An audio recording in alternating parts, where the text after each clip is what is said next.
Sorry about that. I had my earmuffs resting over the microphone. I'll talk about them a little bit later, but welcome to our next Spring Sensory special of AT Friday. This week's topic is auditory processing.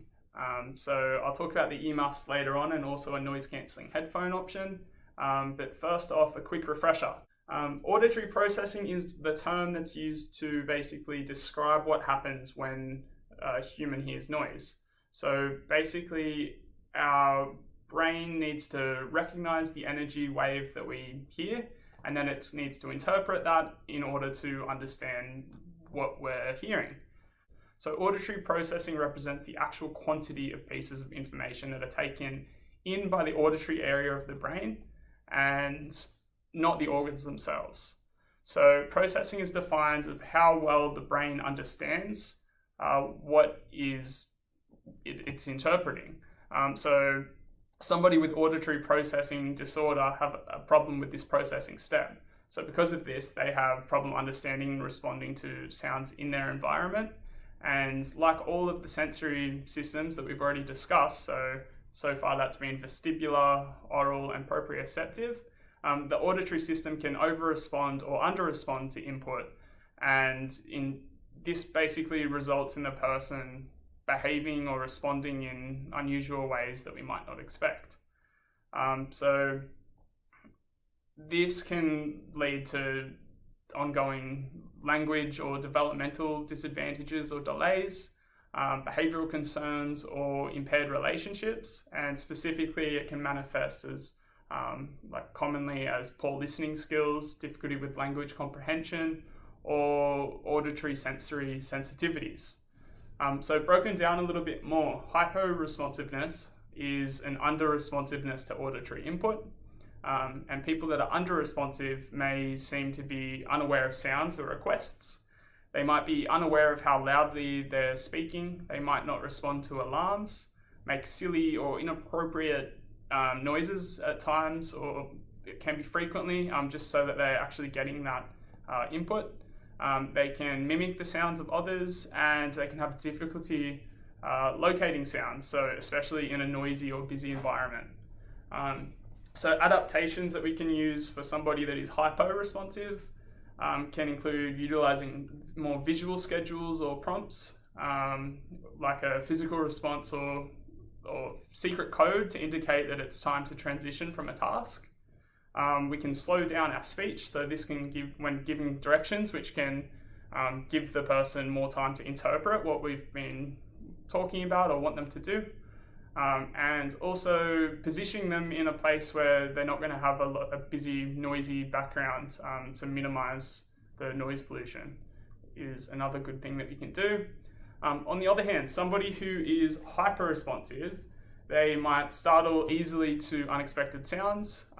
They might dislike going out and about to noisy places where they might feel overwhelmed. They can become easily distracted by sounds and background noise, and they can be sensitive to certain sounds such as lawnmowers or even the hum of a refrigerator. So a common behavioral response is the person might cover their hands over their ears in response to loud noises. So adaptations for the hyper-responsive person will be looking at using things like foam earplugs, earmuffs, or noise-cancelling headphones, particularly when you're expecting or anticipating a noisy environment. Getting them to listen to soft or calm music, adding soft materials to the bottom of desk chairs or dining chairs to minimize that squeaking noise when you're pulling the chair out. And also accommodating extra time for when the person's going to be going to the shops, or if they're doing their grocery shopping, making sure that it's during quiet hour. These can be really effective ways to minimize things that are otherwise usually outside of our control. So with all that said, I focused on products that can assist someone who is hypersensitive. So I have the M's for Kids earmuffs, which are $30 online and for ages 6 months to mid-teens. And the Bands earmuffs, Kids 3, which are $23 from Chemist Warehouse. These are recommended for ages 3+ and come in lots of different colors and designs. I prefer these out of the two. They actually fit my head, which is surprising, but we use them for some adolescent clients, and I sometimes use them in the office when it's a bit noisy. The M's comes with a hardcover case for storage, which is here, and they're both lightweight. They're quite similar otherwise. They're 190 grams, super adjustable and lightweight. So as far as cons, they're very visible. If you see someone wearing these out, you can definitely see they stand out, which could be a con for some people. For a more discreet option, we've got some noise cancelling headphones from Sony. We got these $40 online from Kogan. These work differently. Instead of just muffling noise, these actually generate an anti-noise. It's a sound that basically, it has an inbuilt sound processor like our ears, and it detects sounds but produces an opposite wave pattern. So this essentially blocks out that noise, the background noise that is distracting or that you don't want to hear. You can also obviously listen to your favorite music by plugging it into your phone. And they just look like standard over-the-head headphones. So these can be a better option for adults, I find. They do require batteries. So more expensive brands, you can get rechargeable batteries, which is probably a more environmentally friendly option.